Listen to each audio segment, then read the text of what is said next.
En marge d'une rencontre qui a eu lieu lundi au palais présidentiel à Quito, Michel Martelly et son homologue équatorien Rafael Correa ont discuté de questions relatives à la défense, aux infrastructures et au transport aérien. Suite à cette rencontre, les présidents Martelly et Correa, ainsi que le Premier ministre haïtien Laurent Lamotte, ont présidé une séance de travail réunissant les délégations officielles des deux pays, au cours de laquelle ils ont abordé des questions relatives au transport aérien, à l'appui militaire et aux efforts de l'Équateur en vue de mettre en place une force de défense en Haïti. On a eu des discussions assez intéressantes qui ont pris en compte la mise sur pied, ou du moins le travail prochain de la commission mixte bilatérale qui, dès le 10 décembre prochain, 2014, cette commission tiendra sa première réunion à Port-au-Prince. Une bonne demi-douzaine de projets ont déjà été présentés par la partie haïtienne, projets qui ont à voir notamment avec la gouvernance, l'intégration des handicapés. La question du transport aérien a été aussi mentionnée puisque aujourd'hui Haïti est en train de construire des aéroports. Et Haïti, qui apprécie le support et l'appui constant de l'Équateur, a prié l'Équateur de compter sur son support à ce niveau-là. L'avenir de la MINUSTAH en Haïti aussi a été abordé. Haïti est un pays souverain. On souhaite que très bientôt, après que les efforts de la MINUSTAH et l'idéal, l'objectif visé par le gouvernement haïtien, une paix, une stabilité au niveau du pays soit atteinte, la MINUSTAH pourra commencer un retrait graduel. Sur la question de l'éducation et de la formation professionnelle, nous remercions encore une fois nos amis équatoriens d'avoir toujours supporté nos jeunes haïtiens par l'octroi de bourse. Un pays frère qui a toujours répondu présent dans nos bons comme dans nos mauvais moments. En los buenos y en los malos momentos. Merci. Muchas gracias.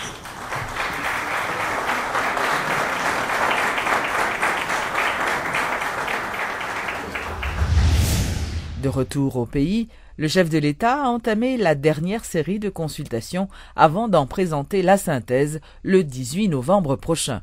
Le président de la République a reçu ce mercredi le leader du parti Respect, Charles-Henri Becker, et l'ancien sénateur Gabriel Fortuné. Nous-mêmes respectons nos positions très claires, son position constitutionnelle, et c'est lui nous réitérer avec le gouvernement, avec l'exécutif, que nous croyons dans l'article 289, qui lui-même va permettre que nous ayons un CEP sans force côté, qui va permettre que nous gagnions des élections qui, eux-mêmes, leur fini, le peuple a content résultat. Et nous avons parlé tout de prisonniers politiques qui sont dans le pays. Et l'exécutif a dit que eux-mêmes ne sont pas au courant des prisonniers politiques. Et l'international parle de prisonniers politiques, c'est que eux-mêmes ont des dossiers et des documents en main qui prouvent que il y a des prisonniers politiques. Sous application article 289 Constitution, qui ça, président, répond? Bon, et l'a coûté, et ces consultations l'a fait avec plusieurs partis, sociétés civiles et autres, et l'a regardé pour voir qui ça qui a plus bon pour le pays. Nous dit président que à partir du 18 novembre, c'est important pour créer une commission qui pour anticiper sur l'événement de janvier. Nous insister sur ça. Nous insister sur la question de la formation d'une assemblée constituante. Parce que le système politique, ça, il est fini. L'État, ça, il faillit totalement. Il faut que nous refaisions. Et nous pensons que l'année 2015, c'est une année de sacrifice pour nous gagner l'autre contrat social, l'autre l'État. Nous dit, président, à partir du 12 janvier, dans l'après-midi, pas gain gouvernement, c'est un gouvernement de facto. Le Premier ministre est tombé. Nous dit qu'il faut gagner un nouveau conseil électoral.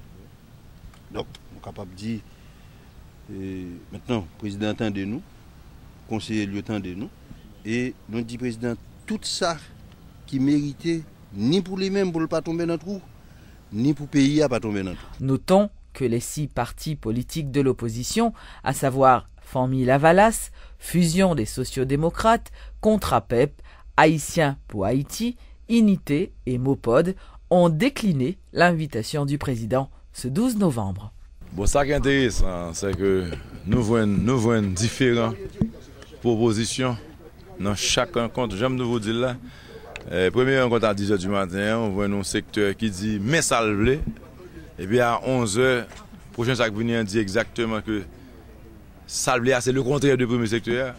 Heureusement, par exemple, dans la dernière rencontre nous fait là, c'était plus un échange d'idées, un partage d'idées, étudier la situation, faire des réflexions pour nous, pas même penser à résoudre une crise qui temporairement résoudre une crise sur le long terme, parce que comme vous le savez, depuis après la Constitution fin de montée, la plupart des élections que nous avons, toutes contestées, toutes un problème.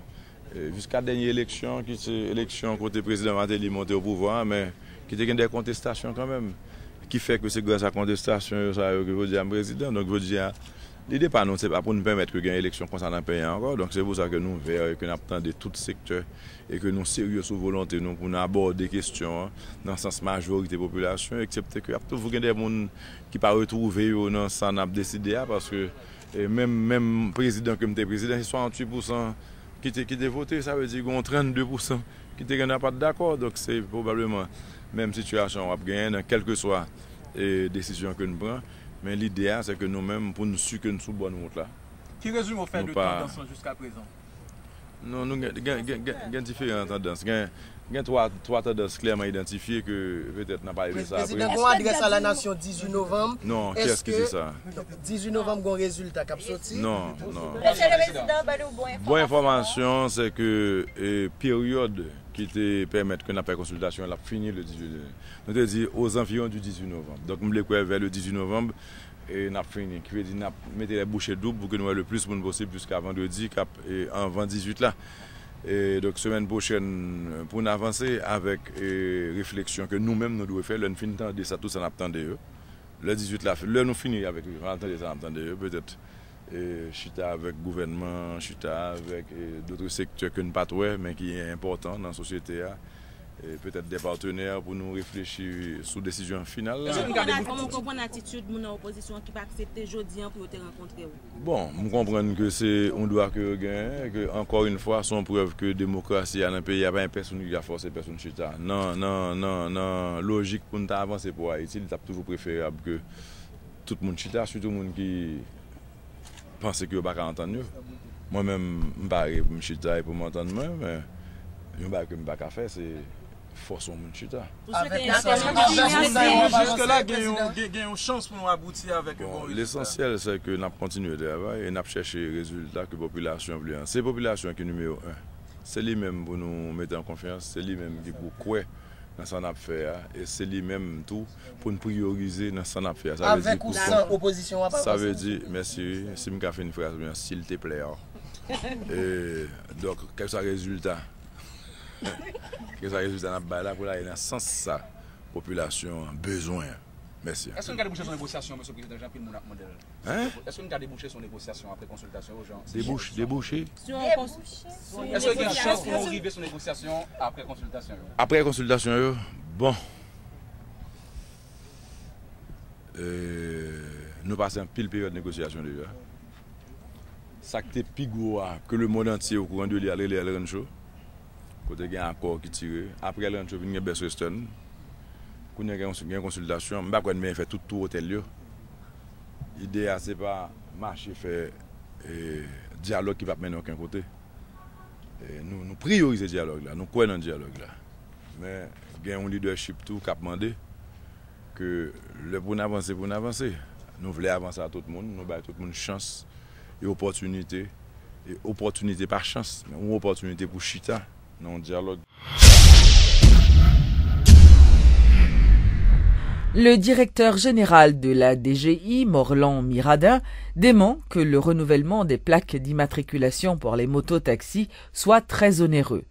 522 gourdes est la somme à payer pour l'obtention de la plaque si le contribuable est en règle avec ses impôts et son droit de vignette. Il y a deux catégories de motocyclettes. Il y a des motocyclettes qui font taxi, des motocyclettes privées.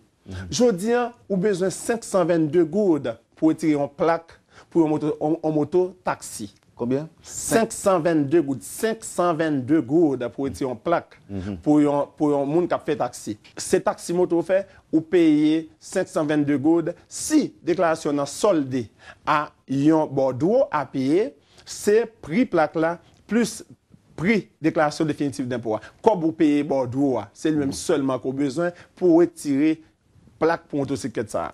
Donc prix plaque là, c'est prix vignette là tout. C'est pas un paquet de cop vraiment, contrairement à Jean-Moun Abdi là. Ou pour te retirer vignette ou payer 2 ans vignette là, plus plaque là pour année en cours là. Donc, ou gagner, ça c'est pour taxi moto. Motocyclette privée, ou besoin seulement 1022 gouttes. 1022 gouttes pour retirer plaque pour motocyclette privée. Si motocyclette a été là depuis plusieurs années, donc on y a ou te doué vignette pour lui parce qu'on connaît que nous pas capable plaque chaque année. Donc plaque là on a bail jodi ou pas capable chaque année parce que plaque là coûte l'État en pile cob. L'État investit en pile cob pour commander plaque ça. Donc on y a ça ou gagne pour faire ou gagner la loi dit ça, il dit la plaque est due chaque année du 1er octobre au 31 décembre. Donc, si nous pas gagné plaque là, nous pas obligés de disposer de plaque là pour nous chaque année, ou gagner pour valider plaque là par une vignette. C'est comme ça se fait dans tous les pays du monde. C'est comme ça se fait. Et pas chaque année, on a une plaque.